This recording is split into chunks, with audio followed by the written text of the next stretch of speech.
Subscribe பட்டனை அமுக்குங்க, bell பட்டனை அமுக்குங்க. வாழ்க வளமுடன். இப்படிக்கு பாட்டி வைத்தியம். வணக்கம்ப்பா. இப்போ வெயில் காலம் வந்துருச்சு.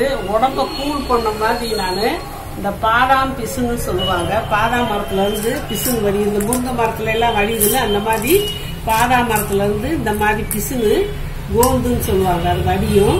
அதை எடுத்து விளக்கி வைக்கிறாங்க. ரொம்ப குளிர்ச்சிப்பா. இப்ப இந்த இதுல இருந்து கொஞ்சம் எடுத்துக்கிட்டேப்பா. இவ்வளவுதான் ஊற வைக்க போறேன். பாருங்க, இதை ஊற வச்சா நிறைய காலையில வரும். நான் இப்ப நைட் நேரம் இப்ப ஊற வச்சு இதை கழுவி கீழே ஊத்திக்கலாம்.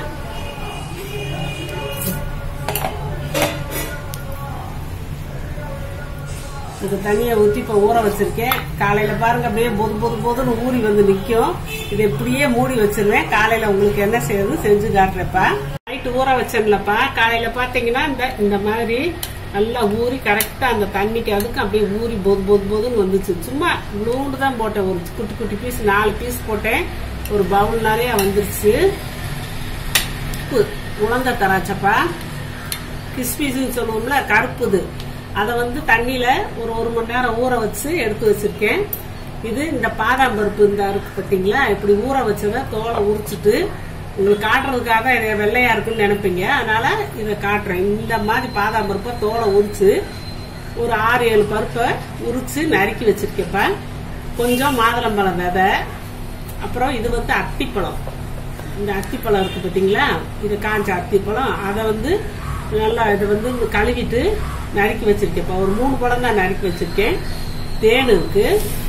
இது பால், ஒரு 150 பாலை அப்படியே சுண்ட அந்த ஏழோட அப்படியே ஒரு அரை மணி நேரம் கிண்டி காய விட்டோம்னா 20 நிமிஷம் தான் போதும்.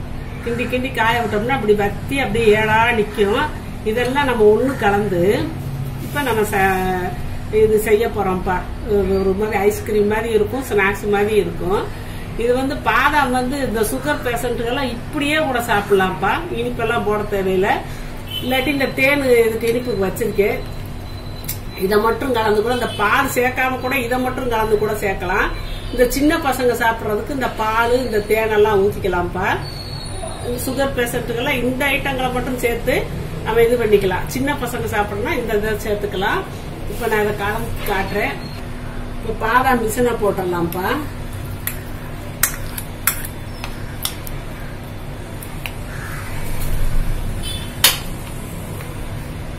நல்லா ஊறி செட் ஆகி போச்சுப்பா.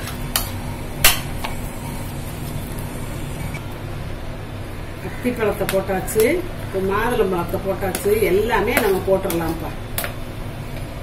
இந்த பாதாம் பருப்பு, இந்த கருப்பு திராட்சை குழந்தைகளுக்கு பார்க்க அட்ராக்ஷனா இருக்கும். நல்ல குளிர்ச்சியான ஸ்நாக்ஸ், நல்ல சூப்பரா இருக்கும். உடம்புக்கு அவ்வளவு குளிர்ச்சிப்பா.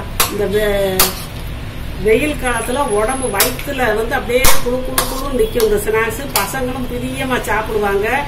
ரொம்ப நல்லா இருக்கும்ப்பா. டேஸ்டாவும் இருக்கும். நம்ம இதெல்லாம் நம்ம வெளியே போய் சாப்பிட முடியாது. சாப்பிடலாம். அந்த மதுரையில ஜிகர் தண்டான்னு விற்கிறாங்க. அதெல்லாம் விலை ஜாஸ்தி. அவ்வளவெல்லாம் நம்ம போட்டு வாங்கி சாப்பிட்றதுக்கு இது அது ஐஸ்கிரீம் அது இதுன்னு போடுவாங்க. அது அவ்வளவு ஒன்றும் உடம்புக்கு நல்லதுதான். இருந்தாலும் அந்த ஐஸ்கிரீம் எல்லாம் கலக்குறாங்கல்ல, அது தொண்டையை புண்ணாக்கும். இந்த த்ரோட் இன்ஃபெக்ஷன் இப்படி எல்லாம் வரும்.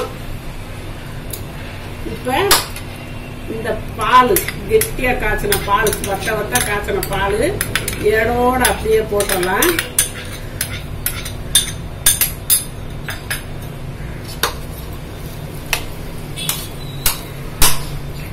இப்ப இந்த மாதுளம்பழம் அத்திப்பழத்துல எல்லாம் கொஞ்சம் இனிப்பு இருக்கும்பா. இருந்தாலும் பெரியவங்க கூட இப்படி சாப்பிட்டுக்கலாம். குழந்தைகள்லாம் இன்னும் கொஞ்சம் இனிப்பு இருந்தா பிரியமா சாப்பிடுங்க. வேற சக்கரை, வெள்ளை சர்க்கரையெல்லாம் சேர்க்க வேண்டாம். இதுக்கு இந்த தேனை சேர்த்துட்டா தேன்லயும் எவ்வளவோ சத்து பெனிஃபிட் இருக்கு. நல்ல உடம்புக்கு இரும்பு சத்து எல்லாமே இருக்கு. அதனால தேனையும் லாஸ்ட்ல அப்படி ஊத்தி ஒரு ஸ்பூனை போட்டு கொடுத்துட்டோம்னா, இது ஒரு ஆள் சாப்பிட்றதுக்காக நான் வச்சிருக்கேன்ப்பா. குழந்தைகள்லாம் நல்லா ஜம்முன்னு சாப்பிட்டு போயிடுவாங்க. காலையிலயும் கொடுக்கலாம், மத்தியானமும் கொடுக்கலாம், சாயந்தரமும் கொடுக்கலாம். இதுக்கு நேரமெல்லாம் கணக்கு கிடையாதுப்பா. அப்படியே இந்த வெயிலுக்கு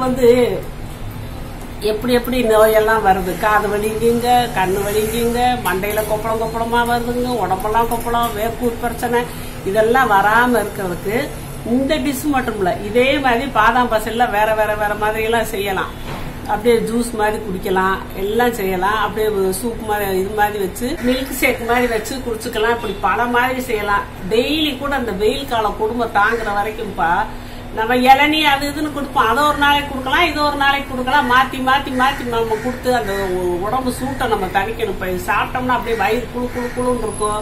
இந்த நெஞ்சரிச்ச உள்ளவங்க, இந்த வயிறுலாம் புண்ணாகி அல்சர் ஆயிருக்கு, அந்த நெஞ்சரிச்சக்காரவங்களுக்கு வயிற்று புண்ணாத்தும், இதய நோய், எல்லா நோய்க்காரவங்களும் இதை சாப்பிடலாம்ப்பா. ஆனா சக்கரை நோய்க்காரவங்க அந்த இனிப்பு சேர்க்காம, இந்த தேனை சேர்க்காம, பாலை சேர்க்காம இப்படி கலந்து சாப்பிட்டா ரொம்ப எல்லாம் ரொம்ப டேஸ்டா இருக்கும்பா. ருசியாவும் சாப்பிட்டுக்கலாம், சத்தாவும் சாப்பிட்டுக்கலாம், குளிர்ச்சியாவும் சாப்பிட்டுக்கலாம். சூப்பரான டிஷ்ப்பா.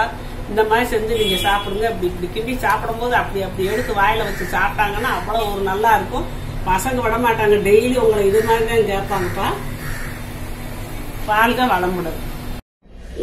இப்ப நிறைய பேர்ப்பா நான் அவங்க கொஸ்டினுக்கு ஆன்சர் சொல்றதுலன்னு கேக்குறாங்க.